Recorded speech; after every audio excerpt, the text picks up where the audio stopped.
Welcome back to the Dividend Diplomats YouTube channel. You got your boys, Lanny Bird, the Dividend Diplomats. I'm closing in on $100 of dividend income from one company in my portfolio. Question is, am I going to be buying this company right now? Are they an undervalued stock to buy today?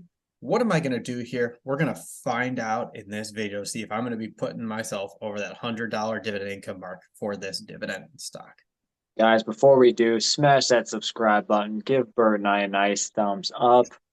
Another dividend stock we're here to talk about. This one hits home for Bert, obviously, as he said. He wants to hit $100 in forward, not just dividend income, guys, but we call it passive income because literally he's not running these businesses himself.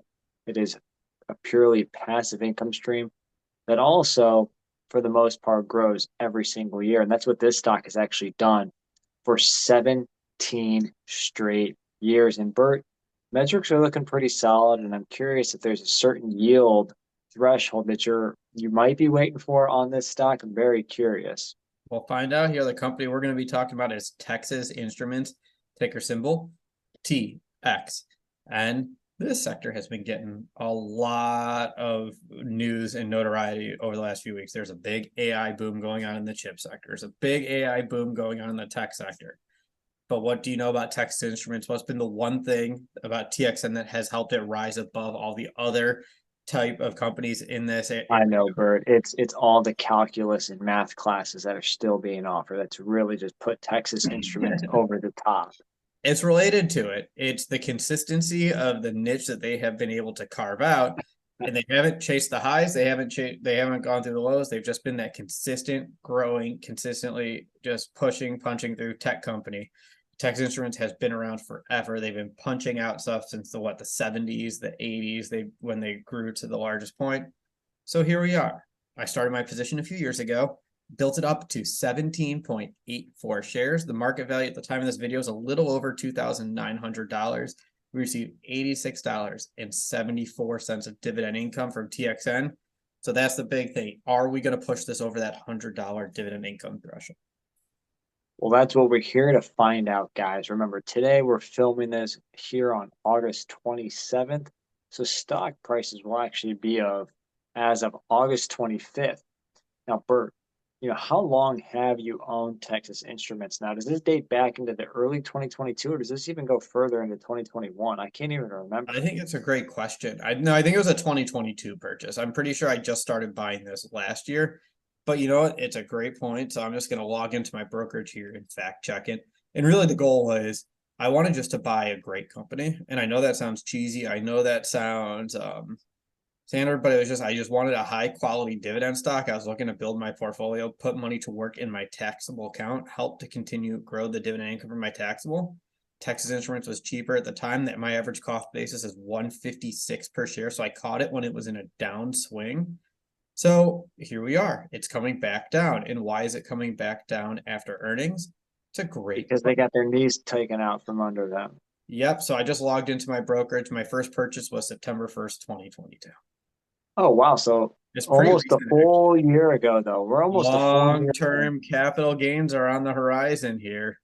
There it is. And yeah, Bert, so the stock price has come down a little bit. It actually remains almost unchanged from August of 2022 until now, pretty much flat and only up about 2.5% to 3% this year.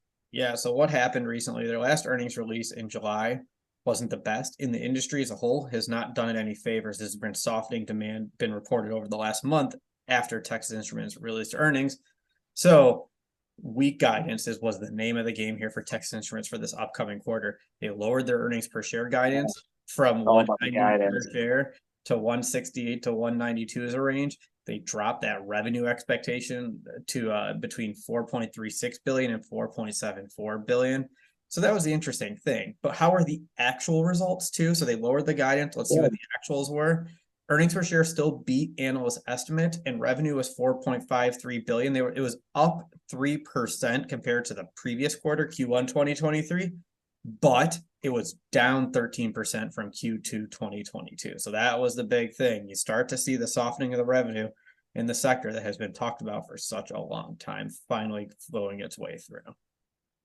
Well, guys, again, there are occasional bad times in the market, bad times in performance, but it's the well-managed businesses that persevere. And one would have to think that Texas Instruments is in that genre of great and well-run businesses.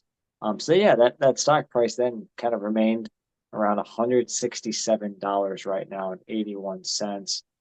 Anytime you see the weaker guidance, obviously that's what your expectations then are is, oh, they're not going to produce as much earnings now, so the stock price should follow suit with that, right? So that's why you always wonder why a company could beat on earnings, could beat on revenue, but still have a stock price drop. And it's more than likely because of a comment or a sentence in the earnings release that talks about future guidance. Management tries to bury it, but sometimes the analysts just pick it out. And that was actually another interesting thing that's come out. There has been some negative sentiment too. I think one of the articles I was reading while we were doing research for this was a Bank of America analyst. I always take these comments with a grain of salt too when other companies are producing it, but it was an interesting point that was worth calling it out. Free cash flow and margin are decreasing. The margins decreased to less than 17%. And they said it was the weakest number it's been since 2010. Again, it's a non-GAAP number, but it's still an important number that they're seeing some negative things that haven't happened for over a decade. So that's going to be the big thing. Like the COD. Yeah, as the fancy people call it. So keep an eye on this. Keep an eye on the industry as a whole. That's really it from the analyst standpoint. And one other trend that is worth highlighting before we go into the screener is the balance sheet, because we always talk about the balance sheet when we get the chance. There was an interesting thing with debt, Lanny. We've been highlighting here. We've seen a lot of the companies decrease debt. Debt's come down. Companies have managed to pay down. Texas Instruments, that was actually not the case. Was not the case. What's going on with their debt situation? Well, they went up, they called up good old Jamie Dimon at JP Morgan and says, I need to borrow a couple of dollars to make payroll. No, I'm just kidding. That is not what Texas Instruments did. So please don't write that down.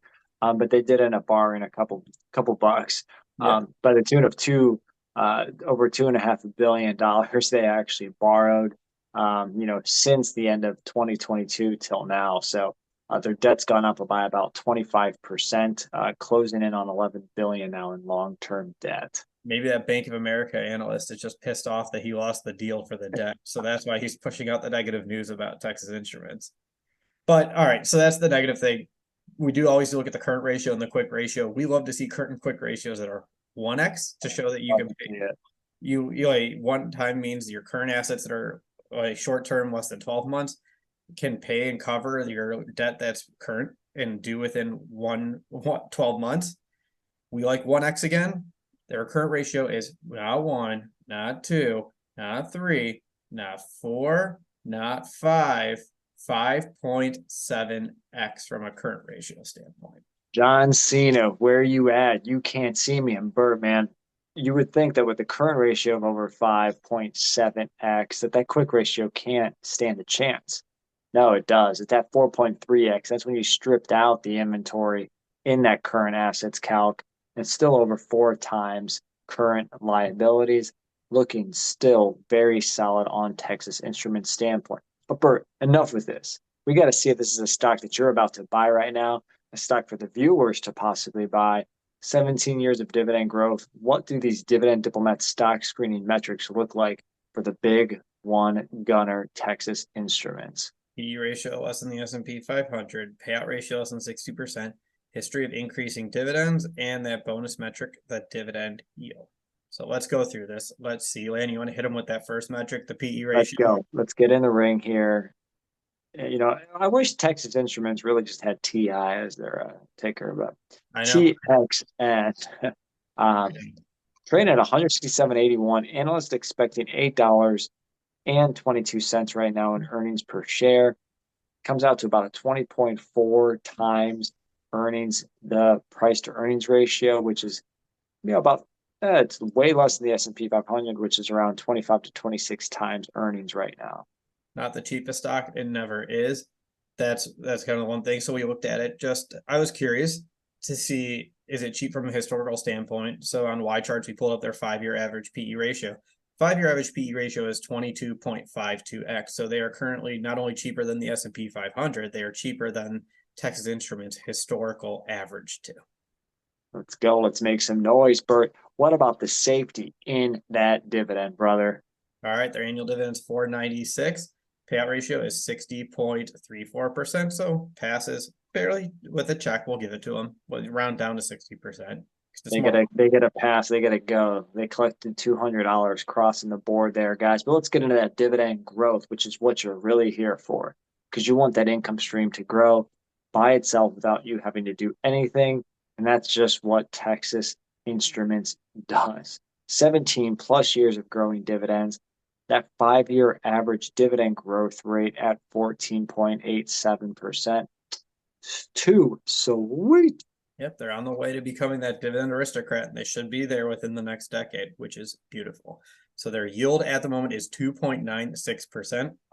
So that's what Lanny was teasing, that they're right under the 3% mark. So they're very, very close to becoming a 3% yielding company. And what do they need to do to get to about to a 3% yield? They need to hit that 165 mark. So they're only $2.81 away from becoming a 3% yielding stock. Let's go. Let's make it happen again. A little bit up this year, trailing the market, but up a couple percent, flat year over year right now from the stock price of Texas Instruments. Guys, Bert owns over 17, almost 18 shares of this beast of a dividend growth stock. Bert is about 13 and change short from $100 in forward dividend income, which would be equivalent of about 3 shares. Bert, what are you thinking?